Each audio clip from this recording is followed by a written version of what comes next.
this tutorial, I'll show you how to add a favicon to your WordPress website. A favicon is short for favourite icon, and it's a small icon that appears in your browser tab next to your site's name. It helps users quickly identify your website, and it adds a professional touch to your site's appearance. Before we get into WordPress, you need to have your favicon ready. The recommended size for a favicon is 512 by 512 pixels in a PNG format. Log into your WordPress dashboard.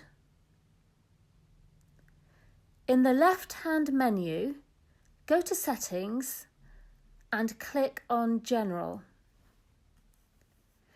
Click the Choose a Site icon button and select Files.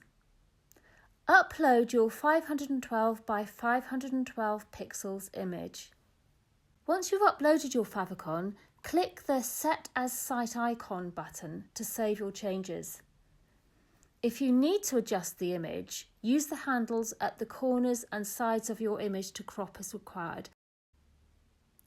Then click on the Crop Image button. Scroll down and click on Save Changes. Now you should see your new favicon in the Browser tab.